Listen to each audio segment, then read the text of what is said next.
We have a total number of financial advisors of 350,000 in the country that is continuing to decline. We have increasing wealth creation. We have money in motion that has never been before with baby boomers aging. And so, the market's getting better. The pool of advisors is getting smaller. It's very dynamic. People are leaving the wirehouses. That's going to continue. So we find it just to be a very attractive environment, very exciting market to be in.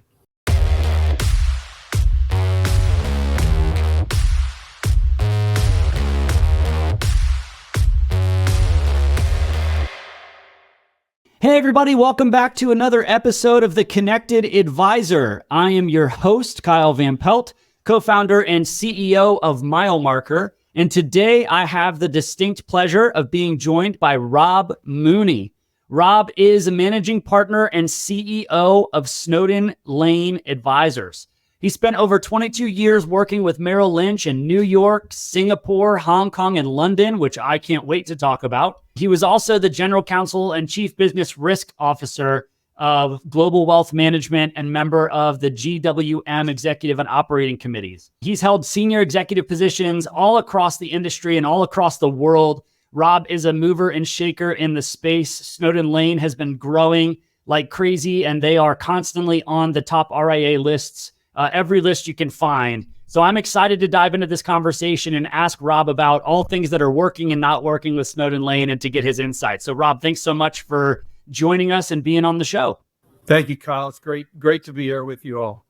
Well, thank you, Rob. Much appreciated. So I start every one of these podcasts off the same way. So you have this incredible bio and background, but I like to go back to how it started. So what I have found is that almost everybody in this industry has had a moment in their life. I call it their money moment, which is the thing that happened that brought them to this space. Some people's path to the industry is pretty traditional. Maybe they had a family member who did it, or they went to school to do it. Other people had a circuitous route to the industry. So Rob, for you, what was that money moment that clicked in your life and made you realize that you wanted to come and work in wealth management and financial services as a profession and a career?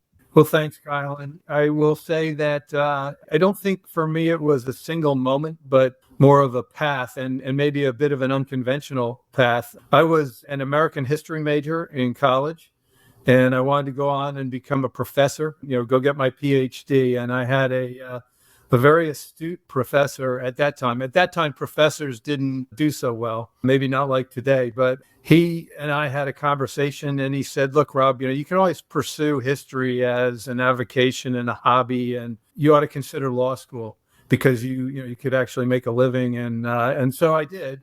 Ended up going to GW Law. At that time, I will say, I don't think I knew the difference between a stock and a bond. Yet I was fortunate enough to have a professor in law school who was a legendary securities law guy named Joel Seligman. I took all his courses and I became really fascinated with the markets, with the regulation of the markets. That led me to intern at the SEC in Washington, where I took a full-time job. And then, as you recounted in my intro, to Merrill Lynch for 22 years, but really all on the legal, compliance, regulatory, and risk management sides of the business. And my first 12 years with Merrill were actually outside the United States, 5 in Hong Kong, 5 in London, and 2 in Singapore. Came back from those tours and ended up being general counsel for James Gorman when he ran the global wealth management business for Merrill Lynch for 5 years, which was a great experience. But what I found in those years is that the thing I liked the most about all those roles was helping advisors solve problems. And we were always taught at Merrill Lynch, if you were in the control side of the business, to be a stepping stone, not a stumbling block. We wouldn't just say, no, you can't do this. We'd say, no, you can't do it this way. But if you think about it this way, maybe we can get it done. And we actually created significant opportunities for advisors. And what, ironically, having those roles, what I didn't like was constantly playing defense, because those were the roles where, the problems rolled up to you. And oftentimes at a firm the size of Merrill, they were big ones. My desire to switch from defense to offense was one of the reasons that contributed to Snowden Lane. But also, I think the real catalyst was, after the financial crisis, and I'm sure you've heard this from others, all of the large firms either became commercial banks or owned by commercial banks.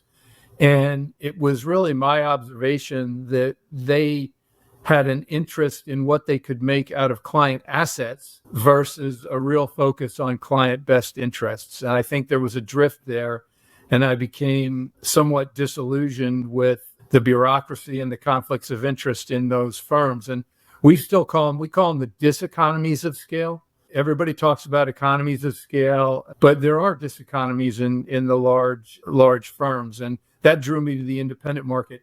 I was also very fortunate in my tour at Merrill to meet my two current partners who both started as financial advisors at Merrill Lynch. Lyle Lamoth, who's our chairman, started as an FA and ultimately ran the U.S. wealth management business for Merrill.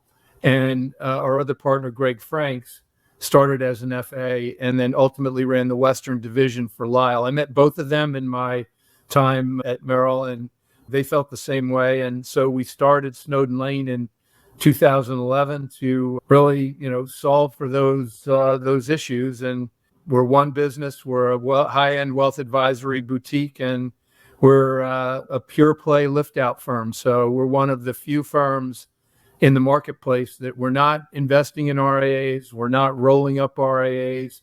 We're not a 1099. We are a pure play, employee or W-2 model firm. That's really cool. So when you say that, let's dive into that a little bit more, because I think a lot of people probably don't know totally what you mean when you talk about that. So lots of people will have the conversation about, hey, a team's breaking away from a Merrill or a Morgan or a UBS or things like that, and they might go independent to do different sorts of things like that.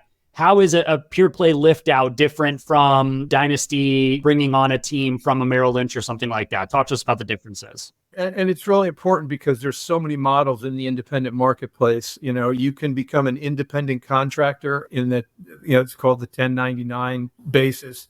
You can start your own RIA and have your own ADV. You can utilize another service provider's ADV and be licensed that way. Or you can join an employee firm where like Snowden, where you join our firm, you become a partner, you're on our ADV, our broker dealer.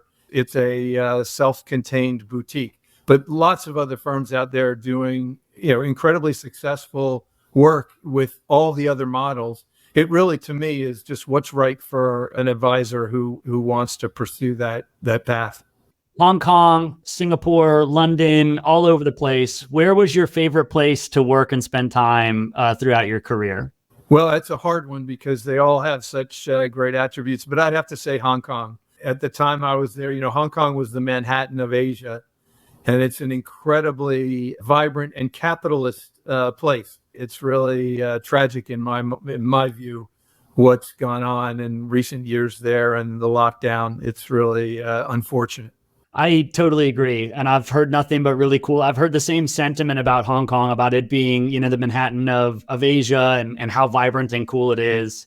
That's really great. You also had the opportunity to work with James Gorman, who I think, was a part of one of the most historic, sort of times in our country and in our financial system. Just, I'd love for you to take a minute or so, or however long you want really, to share just what did you learn from James and how did he make you the type of leader that Snowden Lane gets today at the helm of the ship? I will just say, and I'll limit my remarks, he is a brilliant man and a great leader. I've followed him closely since he left Merrill. I went to Morgan Stanley and just have the utmost regard, a true gentleman to work with and one of the great class acts of the industry. Well said. So as I mentioned in the intro, it seems like you can't look up a list about fast growing firms or firms that are doing really well without seeing Snowden Lane on it. And I think that's even more impressive as we learn that you're a pure play lift out firm. You're not acquiring these firms. You're not growing by using cash to acquire these assets. You're really convincing these people that Snowden Lane is the best place to come and bring, and you're growing through that way. I mean, talk to us a little bit about how you're accomplishing that. What is it about Snowden Lane that is leading to so many firms saying yes to you, to coming out and to helping you grow as much as you've been growing, having you wind up on all of these lists and getting all the accolades you're getting? I think the real key is that we obviously provide a platform that is very workable for advisors and a culture and all of that. We've been very careful to build the brand slowly, to put a very solid foundation under the business. And, with every team we bring on, we probably do something different or add something to our platform or processes. And I think that has just enabled us to continue momentum. Momentum has been terrific the last 3 or 4 years in particular. And I can only attribute that to providing a welcoming home to advisors in a very competitive landscape. And we're gaining scale as well. We're 12 billion in client assets and I'll be the first to admit that 12 billion isn't what it used to be. Maybe 10 years ago, a billion is now the 12 billion, but we're on our way to 15 and 20, hopefully shortly after that. And we have a bunch of offices around the United States. And right now, I think we're 85 advisors and about 150 employees all in. That's awesome. So I'd love to ask you a little bit about what gets you excited about the independent RIA side of the business. I know you mentioned that going to start this, there was the diseconomies of scale. There's a couple things there. You've been doing this now for a while. And I think this independent side of the business changes all the time, it seems like, right? There's always something going on. There's always something changing. What gets you excited about staying independent and where the business is going right now? Well, I still think that, what we offer advisors is freedom and flexibility. Freedom from the bureaucracy of the large firm that they've typically joined us from. And, that's just a significant attribute. And so I think what gets me excited is the enormous growth potential of the independent industry. And really, we're at a point where we're seeing consolidation in the industry. We're seeing scale grow in the industry, but there is still enormous room for boutique firms to flourish like ours. Ironically, as you see that growth and consolidation in the independent industry, you're going to start to see people who are disaffected with some of those firms for the very same reasons the people are disaffected at the wirehouses, the diseconomies of scale of working in a large environment where you don't feel like a partner. All of our advisors who come to Snowden Lane take equity as part of their transition in our firm. And we find that is empowering, and it's a great alignment of interests. Everybody's in the same boat rowing together. Makes a big difference.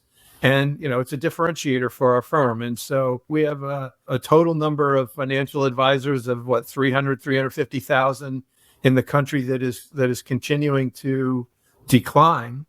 We have increasing wealth creation. We have money in motion that has never been before with baby boomers aging. And so, the market's getting better. The pool of advisors is getting smaller. It's very dynamic. People are leaving the wirehouses. That's going to continue. So we find it just to be a very attractive environment, very exciting market to be in. This podcast is brought to you by Turncast. We make game-changing content for fintech and financial services companies. Learn more at turncast.com. Let's stay a little bit on what gets you excited, but I love to ask you to get out your crystal ball is kind of the way I phrase this, right? But, things change so quickly, but if you were to look a little bit down the road, what do you see happening in this space as it continues to evolve, either from a technology perspective, right? Right now, you can't go anywhere without hearing about AI or, there's still a lot of conversation about blockchain and Bitcoin, all of that stuff. But where do you see things going from the future of the industry, from being able to maybe get some economies of scale by using technology or some other things that might be coming down the road that you haven't mentioned yet? On the crystal ball question, the industry is becoming increasingly personalized and customized and efficient. And I think all of that is happening because of technological changes that are making people's lives more intricate. There is a need to coordinate over the extended lifespan of clients. I mean, I hate the word holistic because everyone uses it, but it's true. It's the need to personalize and customize. And I think that that really is where the industry is headed. I mentioned consolidation. I think on the macro front, you will see some very large firms emerging in the independent marketplace, but we think there are still opportunities for boutiques to flourish. I agree. And I think one of the beautiful things about boutiques and smaller firms is that you can be more flexible, as you've talked about, not just from a bureaucracy standpoint, but you're able to make decisions and be nimble and move quicker. So I'd love to hear a little bit about Snowden Lane's technology strategy as you're pulling people out of a place that might be a little bit more rigid, that might not give them as much flexibility or choice. How do you think about technology and advisors and the Snowden Lane technology stack? Advisors that come to us generally from the large firms, the wirehouses, have very high expectations around the technology stack because it generally works pretty well where they are. But I would say they are very frustrated by the lack of choice in what they've done at the wirehouse. But we balance the need for flexibility versus the need for centralization because too much choice leads to chaos, and chaos takes time away from serving clients, right? So we know we have to be very solid in that. So we provide a uniform platform, really the same tech stack for all our advisors, but we have some choice embedded in that. And I think that drives the consistency necessary across, operations and trading and reconciliation and reporting. And in terms of meeting advisor expectations, I think we are constantly striving to stay on the cutting edge. A good example, we just finished implementing Adipar as a new data aggregation and reporting technology, which was a huge project, but it's just so customizable and sophisticated. And it's a great thing. And our advisors, while, it's hard for them to dive into at first, they're really getting the hang of it. And now we're evaluating trust and estate planning tools. We're looking at other types of technology and really to provide, flexibility and choice to the degree that we can with the centralization. Another good example, I think, is in financial planning. Our software providers, we provide a choice. We know some advisors are goals-based planners, others are cash flow-based planners.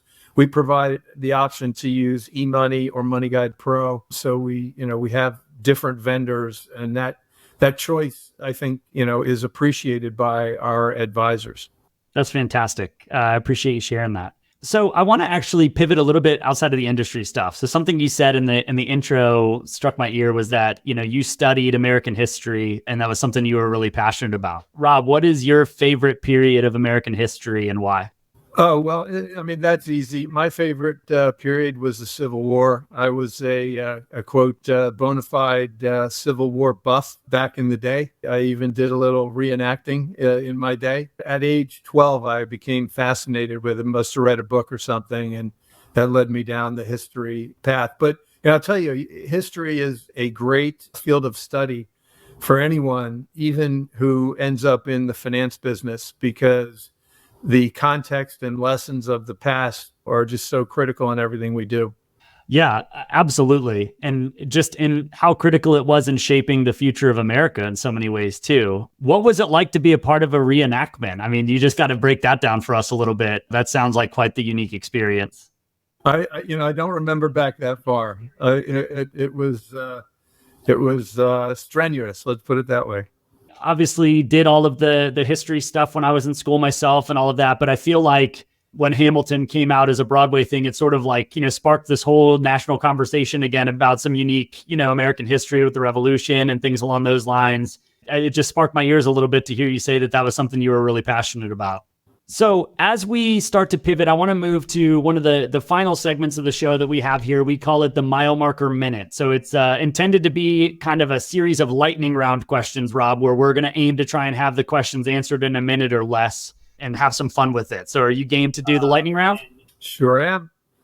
In the world have you not traveled to yet that you would love to travel? That's an easy one. When I was in London for 5 years, it was right at the time the wall fell.